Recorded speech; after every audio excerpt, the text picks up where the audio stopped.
eu preciso lhe fazer uma pergunta honesta e muito séria. Quem é o anticristo?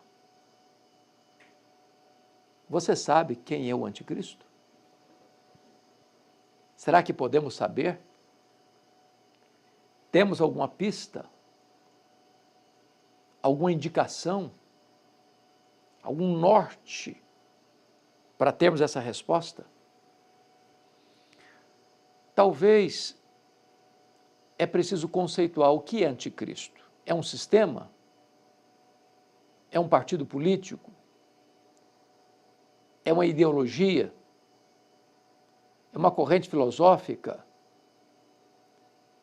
É um governo impessoal? Quem é o anticristo? Durante a história, várias pessoas ousaram afirmar que o anticristo é este, ou aquele outro. Uns acharam que era Nero. Ele foi um imperador crudelíssimo, que governou Roma do ano 54 ao ano 68. Ele incendiou Roma, ele crucificou os cristãos, queimou os vivos para iluminar as noites de Roma.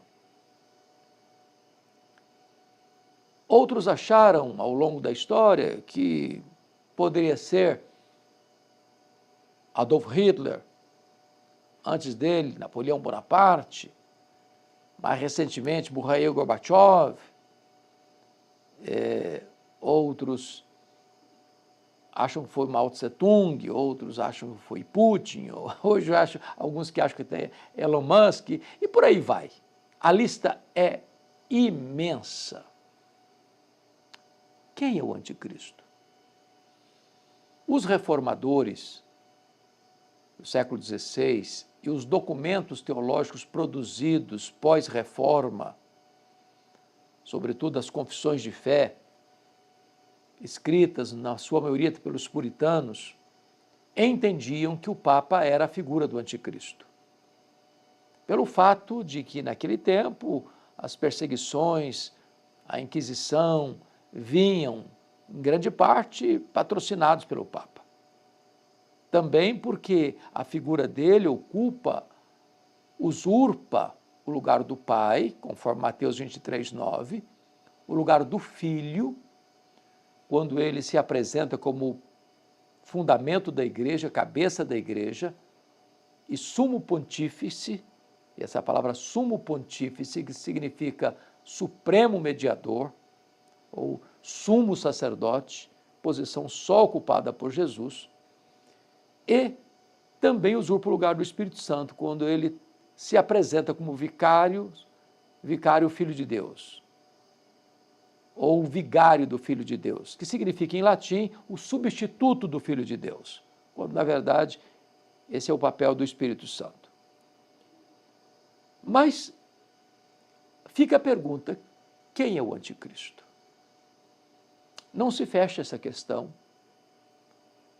Todas as pessoas que disseram este, ou aquilo outro, fracassaram. Podemos afirmar, e a Bíblia diz isso, há muitos anticristos. O espírito da iniquidade já opera no mundo. A palavra anticristo tem dois significados, aquele que é contrário a Cristo e aquele que se coloca no lugar de Cristo. Tem muitos anticristos por aí. Esse espírito já está operando. Mas eu quero examinar com você, com mais vagar, dois textos da Bíblia que apresentam de maneira mais clara quem é o anticristo. Então, o primeiro texto que eu convido você para examinar comigo é Apocalipse capítulo 13, versos de 1 a 8. E eu vou ler versículo por versículo para a gente ir examinando juntos. Se você está aí com a Bíblia na mão ou disponível para abrir a Bíblia comigo, vai ser muito bom, muito bom. Então está escrito assim. Primeiramente, me permita dizer que Apocalipse é um livro simbológico. São figuras simbólicas. retratando verdades espirituais.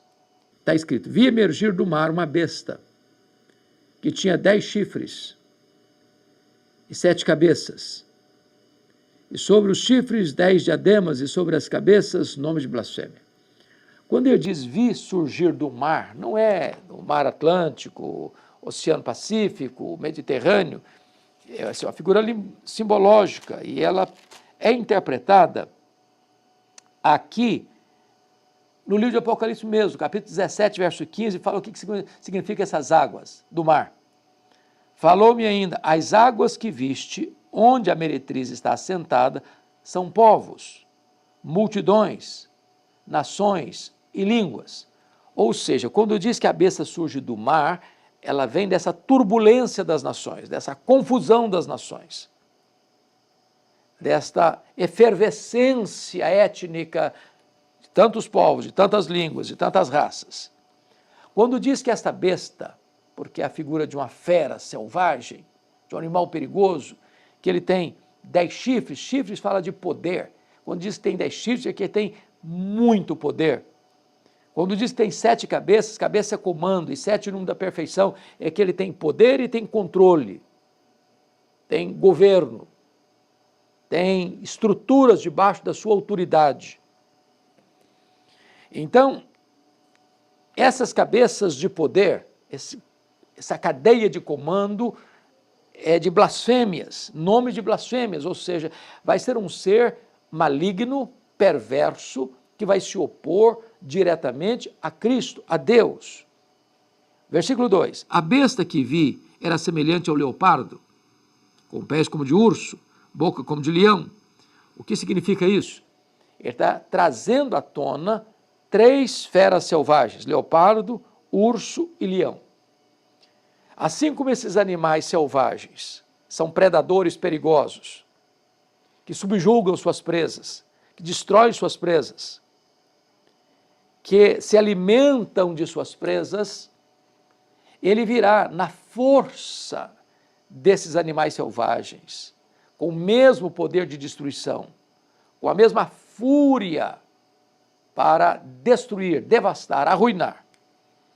Prosseguindo, versículo 2: e deu-lhe o dragão o seu poder, o seu trono e grande autoridade. Preste atenção agora. O dragão é uma figura do diabo. O diabo é esse ser caído, maligno, perverso, assassino, ladrão, pai da mentira, destruidor. O diabo vai dar a este anticristo 3 coisas. Primeiro, o seu poder. Segundo, o seu trono.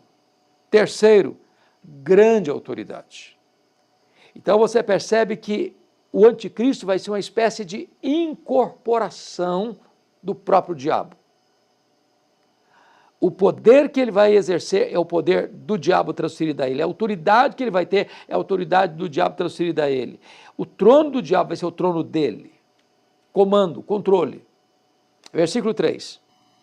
Então vi uma de suas cabeças como golpeada de morte, mas essa ferida mortal foi curada, e toda a terra se maravilhou seguindo a besta. Ou seja, o diabo é um imitador.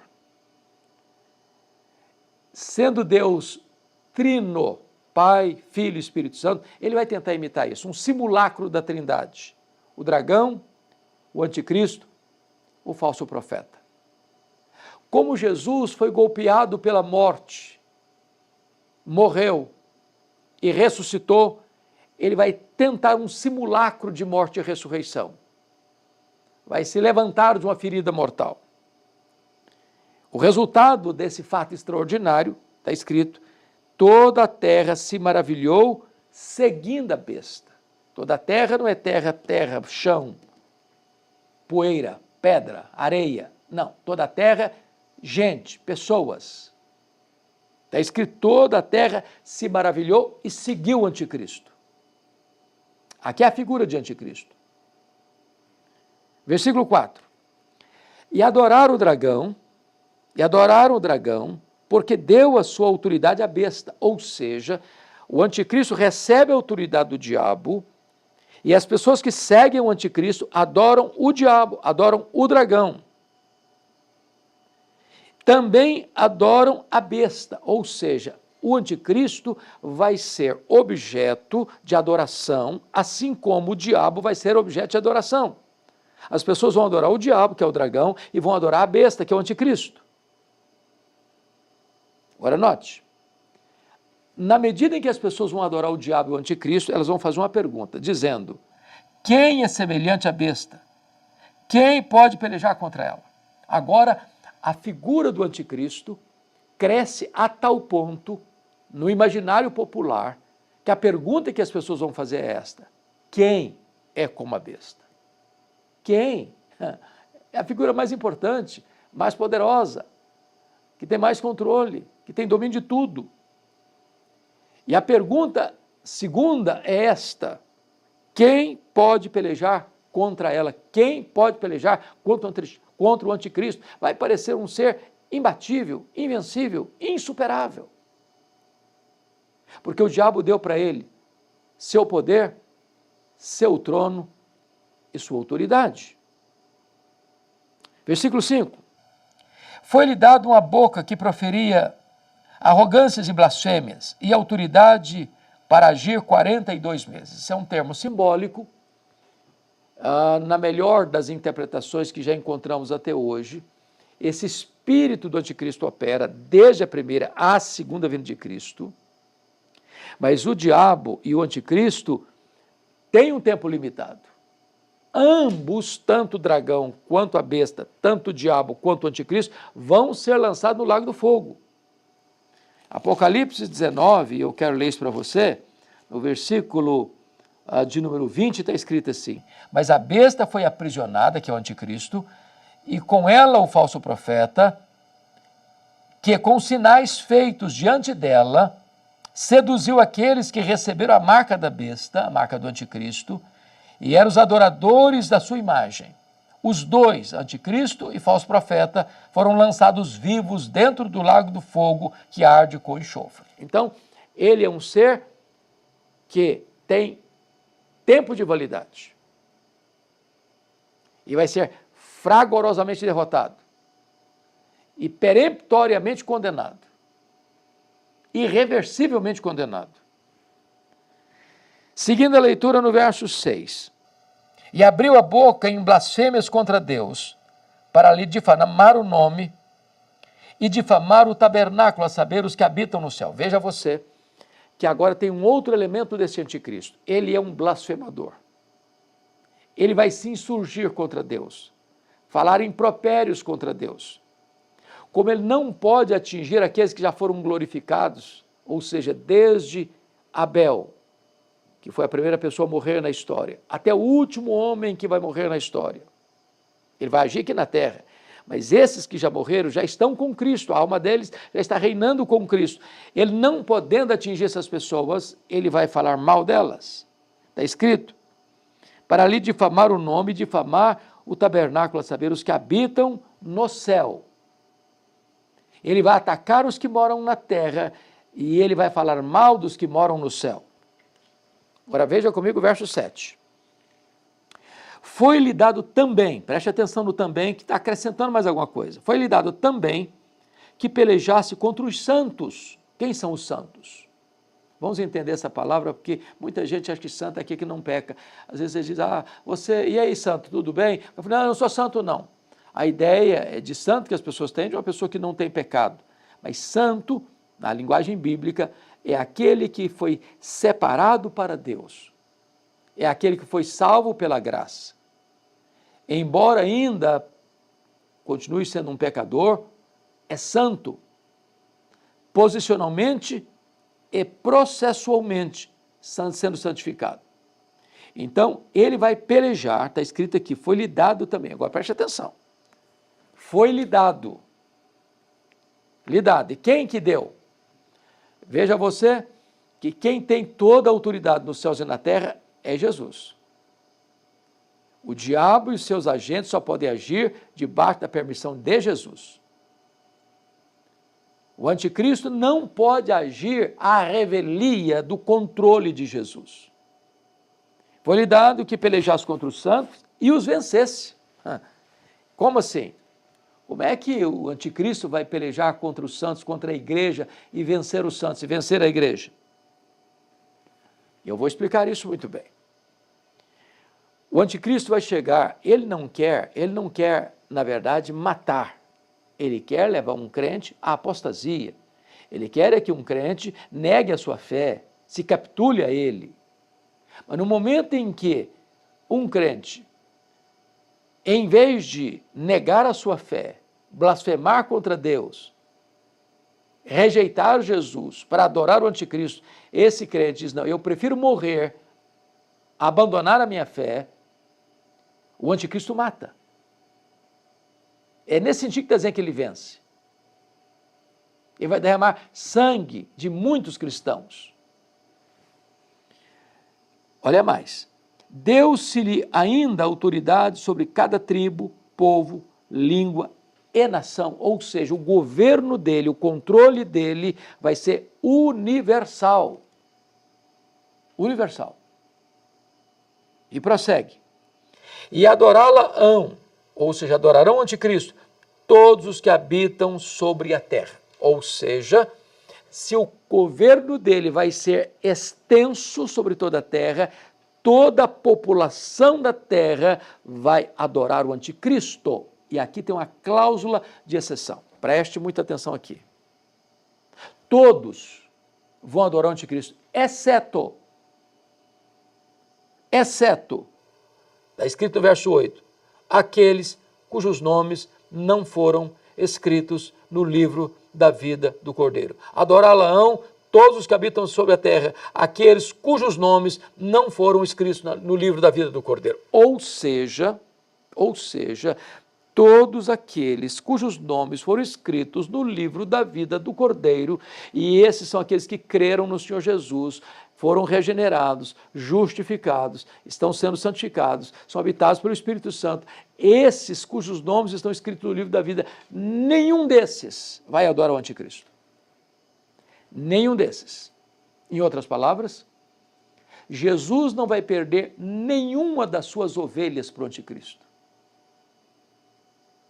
Porém, todos aqueles cujos nomes não estão escritos no livro da vida, ou seja, que não foram regenerados, salvos pela graça, todos vão adorar o anticristo. Agora, vamos entender outra coisa aqui, porque está escrito que foi dado a ele pelejar contra os santos e os vencesse. Mas no capítulo 12 desse mesmo livro, de Apocalipse, versículo 11, está escrito assim, eles, pois, o venceram. Venceram quem? Eles quem? Os santos. Venceram quem? Venceram o diabo e seus agentes, por causa do sangue do Cordeiro e por causa da palavra do testemunho que deram, e mesmo em face da morte, não amaram a própria vida. Ou seja, o anticristo vai vencer os crentes porque pode matá-los. Mas quando o crente prefere morrer a negar sua fé, o crente derrota o diabo e o anticristo. E o crente derrota o diabo e o anticristo, não com armas carnais, mas pelo sangue do Cordeiro e pela palavra do testemunho. E testemunho no grego é martiria, de onde vem a palavra mártir. Então o crente, ao morrer pela sua fé, ele vence o diabo, ele vence o anticristo. Esta é a informação que João nos traz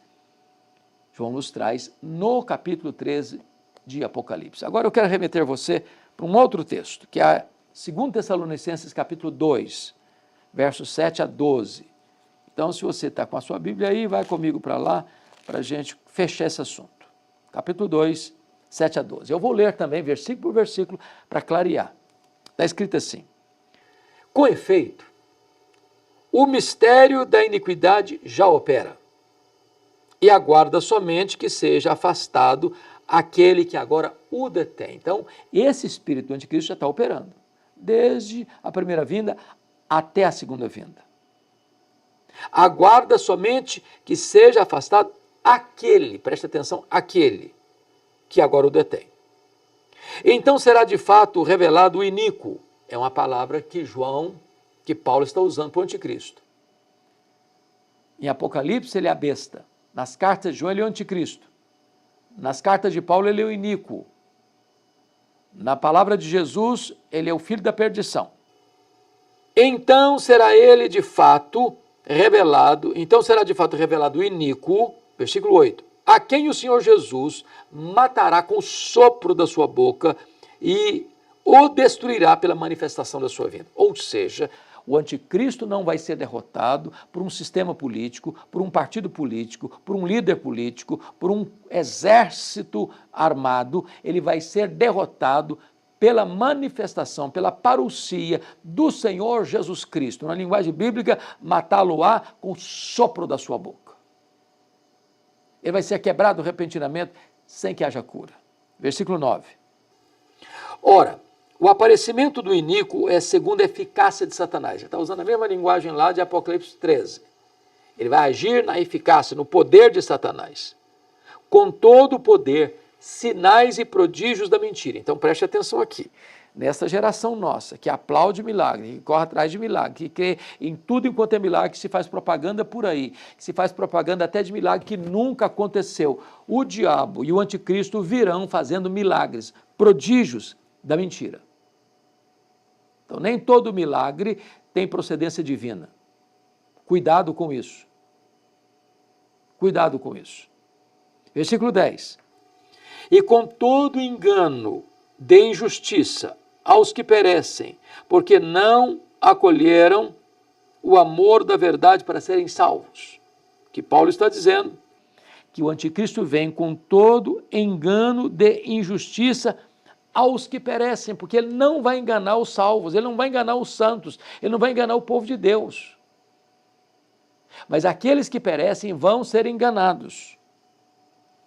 É por este motivo, pois, que Deus lhes manda a operação do erro, para darem crédito à mentira, a fim de serem julgados todos quantos não deram crédito à verdade. Antes, pelo contrário, deleitaram-se com a injustiça. Ou seja, olha o que Deus está dizendo aqui. Deus está mostrando o caminho. Deus está mostrando a luz, Deus está mostrando a verdade, Deus está mostrando a justiça. E os homens dizem, eu não quero isso, eu não quero isso, eu não quero isso, eu não quero isso. E vira as costas para Deus e rejeita Deus, e rejeita a palavra de Deus, e rejeita o evangelho de Deus. Então Deus entrega essas pessoas. Deus entrega essas pessoas ao engano do anticristo. É o que está escrito aqui, a fim de serem julgados todos quantos não deram crédito à verdade. Antes, pelo contrário, deleitaram-se com injustiça. As pessoas amaram mais as trevas do que a luz. Em outras palavras, não há situação mais perigosa para um ser humano do que Deus entregar esta pessoa a si mesma.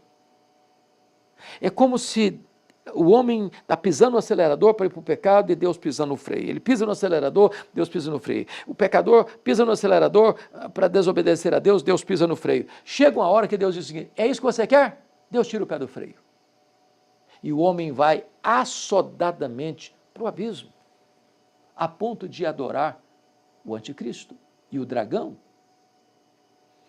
Agora, é curioso que Paulo fala a seguinte figura, ele fala aquele que o detém e depois o que o detém. O que seria isso? Muito possivelmente, versículo 6 está escrito, e agora sabeis o que o detém, para que ele seja revelado somente em ocasião oportuna, e aquele que o detém. O anticristo, ele vem conforme Apocalipse 13, interpretado por Apocalipse 17 e 15, dessa turbulência das nações. Ele vai quebrar toda a banca. Ele vai ser um líder mundial. Então, é necessário que haja uma desordem para que ele assuma. Então, um governo estruturado com leis estabelecidas é um impedimento para ele agir. Então, toda essa caotização do mundo, toda essa confusão das nações, esse bate-cabeça entre os líderes mundiais, abre espaço, abre caminho para um ditador mundial que vai ter controle. E é por isso que em Apocalipse vai falar que o número dele é número de homem, não é um partido político, não é uma ideologia, não é um sistema de governo, é um homem. E o número dele é 666. E o que significa 666? 7 é o número da perfeição, 6 é o número incompleto, 666, 666, 3 vezes repetido, o número da incompletude é o máximo da iniquidade, é o máximo da crueldade, é o máximo da violência, é o máximo do anti-Deus na história. Então, hoje o que você percebe é que o cenário para o levantamento desse líder mundial está pronto. Aliás, Arnold Toynbee, historiador, já disse que o mundo está preparado para adorar a qualquer líder que oferecer para eles paz. Hoje você percebe que os dados dos mais de 8 bilhões de habitantes do planeta podem ser empacotados na cabeça de um alfinete. O avanço tecnológico, a comunicação célere, a inteligência artificial, o controle e o supercontrole, hoje consegue ter dados de todos os habitantes da Terra, tudo debaixo de um controle. Imagine isso nas mãos de um ditador mundial, que reúne em si poderes sobre-humanos, que receberá autoridade, o trono e o poder de Satanás.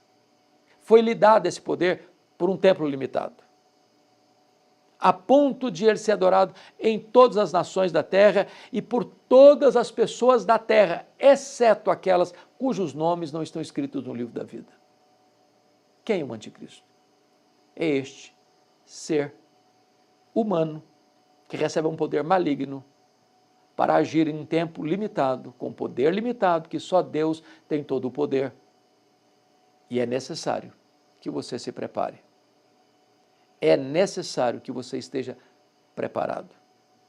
Porque a única maneira de se escapar deste poder quando ele chegar é você estar abrigado debaixo do sangue de Jesus, da palavra do testemunho. Eu espero que esta reflexão possa ter ajudado você a compreender um pouco melhor quem é o anticristo. Que Deus ajude a você, que Deus abençoe sua vida. Está na hora de você se voltar totalmente para Jesus. Abraçá-lo como seu salvador pessoal, como Senhor da sua vida, porque nele e só nele você tem verdadeiro refúgio. Deus abençoe sua vida.